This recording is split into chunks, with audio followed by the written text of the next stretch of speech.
সন্দেশখালীর ইডির ওপর হামলার ঘটনার তদন্তে সিজিও কমপ্লেক্সে বসিরহাট পুলিশ জেলার ডিএসপি সানন্দা গোস্বামী আজকের এটাই সবথেকে বড় আপডেট। অভিযোগকারী ইডি ডেপুটি ডিরেক্টরের বয়ান রেকর্ড করতে পারল না রাজ্য পুলিশ।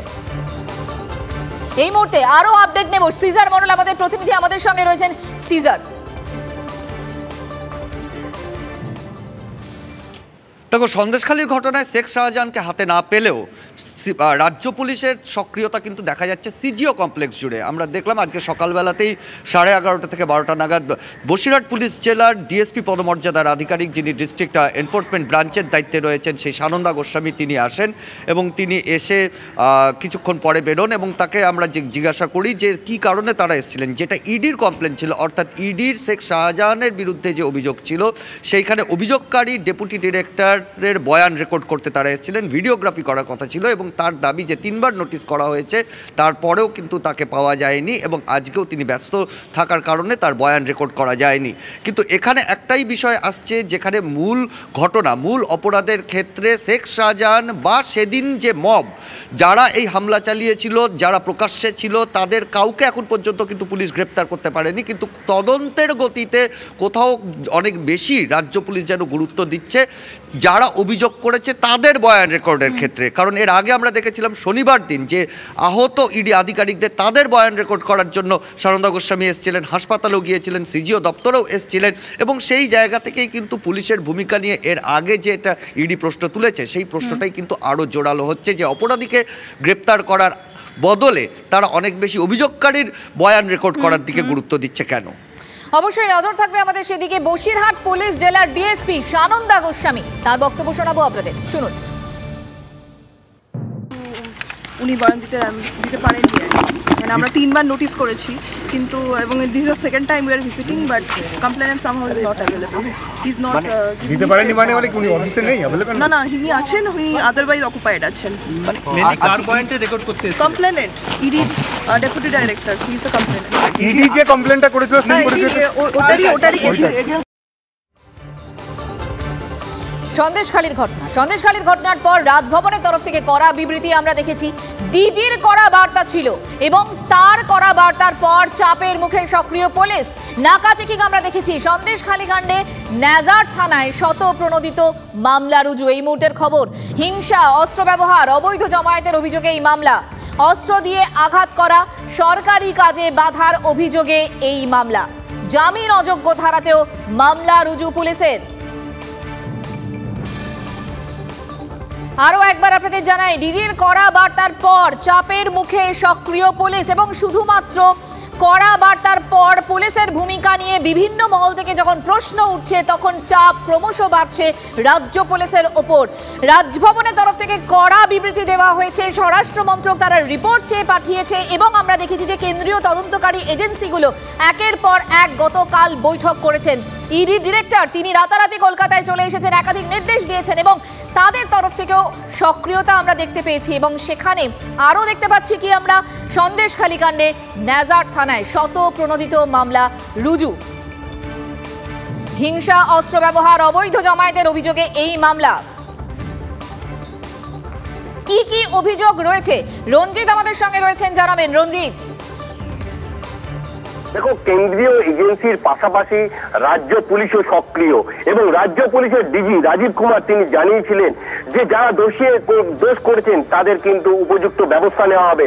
আর তারপরে কি দেখলাম, নড়ে চড়ে বসলো সন্দেশখালী নেজার থানার পুলিশ এবং স্বতঃপ্রণোদিতভাবে মামলা করলো এবং দোষীদের বিরুদ্ধে কি কি ধারায় মামলা করলো এবং দোষীদের বিরুদ্ধে কি কি ধারায় মামলা করেছে 147, অর্থাৎ দাঙ্গা লাগানো, 148 দাঙ্গার জন্য ব্যবহার, অস্ত্র ব্যবহার করে প্রাণহানি ঘটানো, 149 অবৈধভাবে 5 জনের বেশি লোকজন জড়ো করে অপরাধ সংগঠিত করা, 353 অর্থাৎ সরকারি কর্মচারীকে সরকারি কাজে বাধা দান করা, 323 অস্ত্র দ্বারা কোনো ব্যক্তিকে আঘাত করা, 506 অর্থাৎ অপরাধমূলক কার্যকলাপ সংগঠিত করবার জন্য ভয়ভীতি প্রদর্শন করা এবং 34 কমন ইন্টেনশন ধারায় মামলা কিন্তু রুজু করা হয়েছে।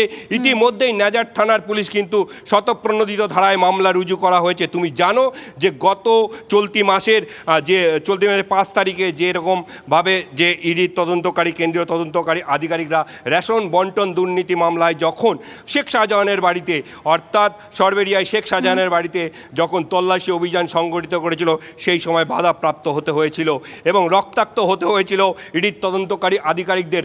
সেই ঘটনায় বারংবার বলছি, সেই ঘটনায় কেন্দ্রীয় তদন্তকারী এজেন্সির পাশাপাশি এবার একেবারে রঞ্জিত, কেন্দ্রীয় তদন্তকারী এজেন্সি যেরকম সক্রিয় ঠিক একই সঙ্গে রাজ্য পুলিশ তারাও সক্রিয়। এই মুহূর্তে শতপ্রণোদিত মামলা তারাও রুজু করেছে।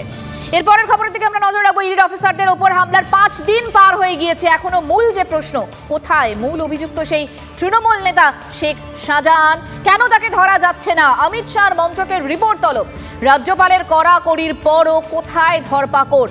নাকা চেকিং হচ্ছে আমরা দেখেছি কিছু কিছু জায়গায়, কিন্তু অনেকেই তো বলেছেন যে এলাকাতেই রয়েছেন শেখ শাহজাহান, তাও কেন তাকে ধরা যাচ্ছে না? এই মুহূর্তে প্রশ্ন তো উঠছে। ইডি আধিকারিকদের পিটিয়ে বহাল তবিয়তে ঘুরে বেড়াচ্ছেন এই অভিযুক্ত, কার প্রশ্রয়ে? ডিজির কড়া বার্তার পরেও কেন এখনো পর্যন্ত অধরা শেখ শাহজাহান? পুলিশের বিরুদ্ধে নিষ্ক্রিয়তার অভিযোগ ইডির, কারো নির্দেশে নিষ্ক্রিয় রাজ্য পুলিশ, নাকি তৃণমূল বিধায়কদের দেওয়া প্রতিরোধের হুঁশিয়ারিকে ভয় পাচ্ছে পুলিশ? এখনো কেন হাত গুটিয়ে পুলিশ? বারবার করে পুলিশের ভূমিকা নিয়ে প্রশ্ন উঠছে। দিলীপ ঘোষ কি বলছেন? প্রথম থেকেই বিজেপি সরব, দিলীপ ঘোষের বক্তব্য। এই যে শাহজাহান গায়েব হয়ে গেছে, তাকে খুঁজে পাওয়া যাচ্ছে না, অ্যারেস্ট করা যাচ্ছে না, এটা স্বরাষ্ট্র দপ্তরের। আর স্বরাষ্ট্র দপ্তর মানে সরকারের মমতা ব্যানার্জি, তারা চান না ওকে অ্যারেস্ট করতে, ওরা ওকে লুকিয়ে রেখেছেন কারণ তারা সম্পদ। সেই জন্য স্বরাষ্ট্র সচিবের দায়িত্ব আছে এটা, তাকে খুঁজে বার করাটা। ইডি ডিরেক্টর বলেছেন কি? ইডি ডিরেক্টর বলেছেন যাদের উপর এই হামলা হয়েছে তাদের সঙ্গে সর্বতোভাবে বিভাগ থাকবে। এবং তারপর আমরা দেখছি সন্দেশখালীর এই ঘটনার পর হাইকোর্টে মামলা করেছে ইডি। পুলিশের ভূমিকা নিয়ে প্রশ্ন তুলে এই মামলা করা হয়েছে। রেশন দুর্নীতির মামলায় তল্লাশি করতে গিয়ে হামলার মুখে পড়েন ইডি অফিসাররা, উল্টে ইডির বিরুদ্ধেই এফআইআর পুলিশের। পুলিশি হেনস্থার আশঙ্কা কেন্দ্রীয় এজেন্সির। বিচারপতি জয় সেনগুপ্তর বেঞ্চে মামলা, আগামীকাল শুনানি। এদিকে ইডি প্রধান এজেন্সি বৈঠকের রিপোর্ট আজ পেশ হওয়ার কথা স্বরাষ্ট্র মন্ত্রকে। অন্যদিকে সন্দেশখালীর ঘটনায় রাজ্যের রিপোর্টের অপেক্ষায় কেন্দ্র। ইডি আধিকারিকদের ওপর হামলার পর রাজ্যের ভূমিকা কি ছিল রাজ্যের কাছেই জানতে চাইছে কেন্দ্রীয় স্বরাষ্ট্র মন্ত্রক। রিপোর্ট পেলে তারপর পরবর্তী পদক্ষেপ, খবর স্বরাষ্ট্র মন্ত্রক সূত্রে।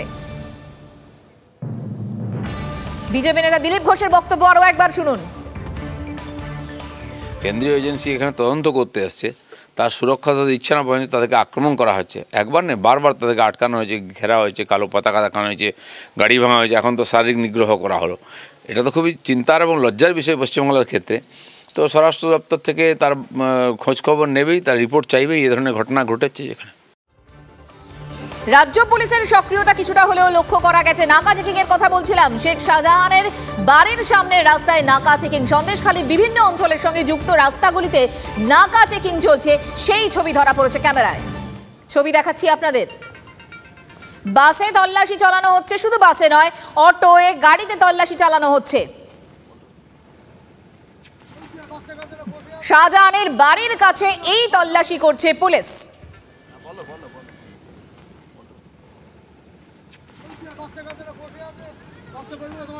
সন্দেশখালী কাণ্ডের পর 6 দিন পার হয়ে গিয়েছে, এখনো পর্যন্ত অধরা শেখ শাহজাহান। এরই মধ্যে এই প্রথম শেখ শাহজাহানের বাড়ির সামনে আকুঞ্জিপাড়া মোড়ে পুলিশরা প্রতিটি গাড়ি চেক করছেন। ধামাখালি লঞ্চঘাট থেকে যে সমস্ত গাড়ি সরবেরিয়া মোড়ের দিকে যাচ্ছে বা সরবেরিয়া মোড় থেকে যে সমস্ত গাড়ি ধামাখালির দিকে যাচ্ছে, সেই সমস্ত গাড়ি এখানে চেক করছেন কর্তব্যরত পুলিশ কর্মীরা। গাড়ি যাবার নির্দেশ আছে ওপর থেকে, সেইভাবে দেখা যাচ্ছে। এই নির্দেশ কবে এলো? আজকেই বললো সকালবেলা, এখানে আগে হচ্ছিল, ওই পাশে হচ্ছে, আজ এই রাস্তাটা করতে বলেছে। এটা কি শেখ শাহজাহান সম্পর্কিত? হ্যাঁ, ওই সম্পর্কেই তো দেখছি, যেভাবে নির্দেশ আছে সেইভাবে দেখছি আর কি। কি নির্দেশ আছে? ওইটা গোপন আছে। শেখ শাহজাহানের যে বাড়ি সেই বাড়ির সামনের রাস্তা তো শুধুমাত্র বাসন্তী হাইওয়ের যে রাস্তা, সেই বাসন্তী হাইওয়ের রাস্তার উপরে যে সমস্ত পুলিশ বুথ রয়েছে পুরো দস্তুর চেকিং হয়ে গেল।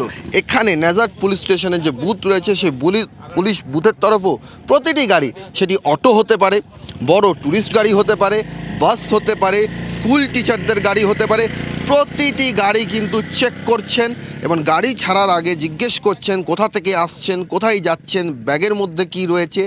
একই সঙ্গে সেই গাড়ির কোথাও কেউ লুকিয়ে রয়েছে কিনা তাও কিন্তু এখানকার কর্তব্যরত যারা পুলিশ কর্মী রয়েছেন তারা উকি ঝুঁকি মেরে দেখছেন।